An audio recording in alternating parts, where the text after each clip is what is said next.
Olá, professora Circe, seus estudantes aí, seus alunos do curso de mestrado. Eu sou a professora Cláudia Araújo Lorenzoni, professora de matemática do Instituto Federal do Espírito Santo, no seu campus mais antigo, que é o campus Vitória, essa semana comemorando 113 anos.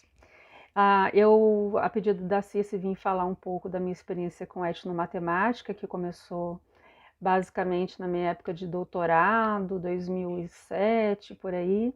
E desde então, sempre acompanhada da Circe, na maioria das pesquisas, né?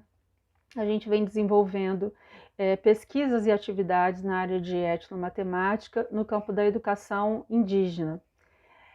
Então, nesse tempinho, quero falar de algumas palavras que podem ajudar vocês numa reflexão sobre uma etnografia na etnomatemática. Primeiro, Cláudia entendeu que a sua melhor contribuição numa etnografia dentro da etnomatemática era ser quem ela é, professora de matemática. Então, o meu olhar, né, sobre os temas que eu tenho pesquisado, e eu com a Circe também, muito bem definido como uma professora de matemática que quer conhecer e quer dialogar com uma outra cultura, no nosso caso, a que eu vou relatar aqui, sempre com a educação indígena, como eu falei.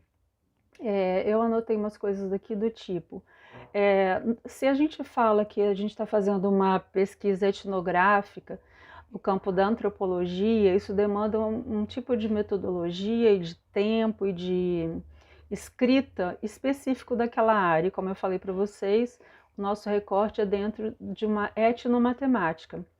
Então, se um antropólogo ele procura estudar ou procurava, né, nas pesquisas mais antigas de antropologia, descrever com detalhes os vários sistemas culturais de um grupo, a gente procura fazer isso na etnomatemática dentro do que a gente entende que seriam ideias que permitem uma relação ou que tem de fato, né, uma semelhança com o que a gente chama de ideias da matemática escolar. Então, esse é o primeiro recorte que eu gostaria de fazer sobre as experiências que temos feito em etnografia na etnomatemática. Outra coisa é que eu acho que remonta ao aos primeiros anos do doutorado, em que eu me encantei com o outro, né, com o diferente, tá? Muitas vezes até com um olhar ainda ingênuo, do exótico, mas havia uma preocupação em respeitar esse grupo com o qual eu desenvolvi a minha pesquisa. Então, em alguns momentos a gente quer, ou eu quis, ser como eles. E aí um teórico que nós usamos na época, o Clifford Geertz, e também eu continuo pensando assim, o Geertz dizia, bem, numa etnografia a gente procura descrever com que fórmula. Vou ler aqui. Os membros de uma cultura usam para definir o que lhes acontece. Mas eu nem sou o sujeito dessa cultura e também, de fora, não quero impor o meu olhar. E daí, então, eu gosto muito de uma frase que ele fala.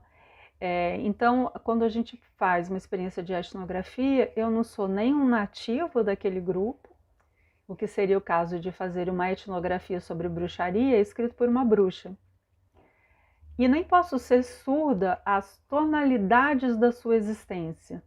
Por exemplo, fazer uma etnografia sobre bruxaria escrita por um geômetra.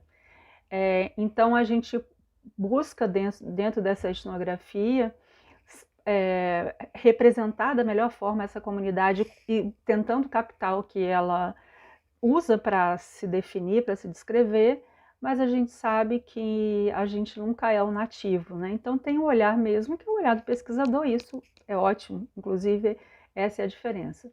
E aí eu vou contar duas experiências e a Circe vai conversar com vocês melhor. As duas experiências são a minha tese de doutorado, que foi Cestaria Guarani, numa perspectiva etnomatemática.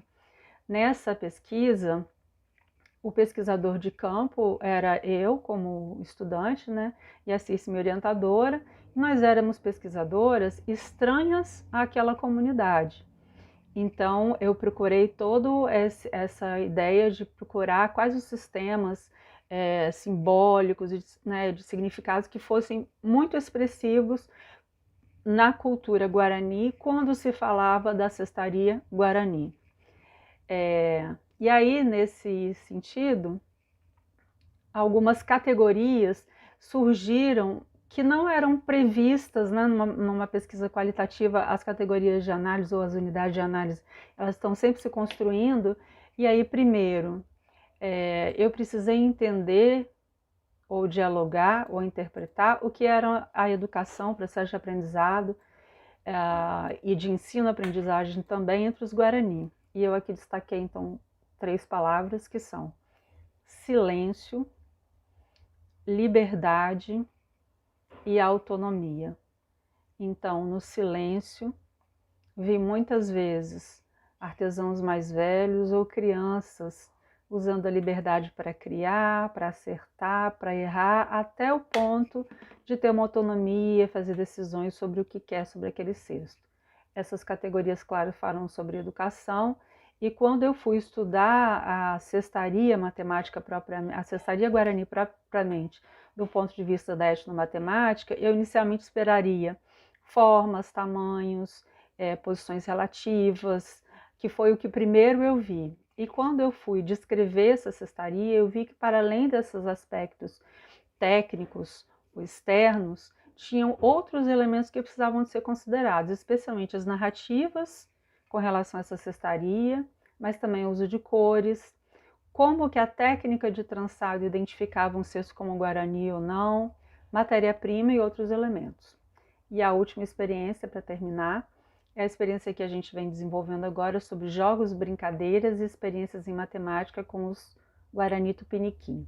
Esse é o nome do livro que a gente está terminando agora, já terminamos, ele está sendo diagramado, sobre a pesquisa que nós começamos a desenvolver em 2019, sobre esse tema. E nesse caso, a etnografia é feita por nós, que não somos nem indígenas Guarani e Tupiniquim, mas também por pesquisadores indígenas, um pesquisador Tupiniquim e um pesquisador Guarani. E aí a pesquisa também se configura de uma forma diferente. Então, a etnografia é feita pelos membros externos, a gente olha para esses jogos e essas brincadeiras sempre com o olhar do que somos, professoras de matemática, e a gente consegue, a gente busca, eu acho que a gente consegue, em uma certa medida, estabelecer uma relação de diálogo, né, entre a matemática escolar e jogos, brincadeiras praticados pelos Guarani e Tupiniquim e vice-versa. A gente deseja que seja o mais dialógico possível. Esses são os pesquisadores externos. Mas os pesquisadores internos deram toda uma identidade a essa pesquisa. Por quê? Porque foram os pesquisadores Guarani, que é o Mauro Caraí, da aldeia de Boa Esperança, e o Valdemir Almeida, conhecido como Tico, que é da comunidade Tupiniquim aqui do estado. E eles, como membros internos a uma cultura indígena, né, dentro dessa pesquisa, eles definem a pesquisa na medida de que eles selecionam quem serão os informantes, os participantes dessa pesquisa e os métodos como eles vão fazer a produção de dados. E com 2 grupos que são vizinhos, num território relativamente pequeno, nosso estado já é pequeno, a gente consegue ver metodologias de pesquisa próprias de cada grupo. Então, eu desejei que vocês se divirtam. A Cici me pediu 5, eu falei 9 minutos, mas espero ter contribuído. Um bom trabalho para vocês, sucesso nas pesquisas.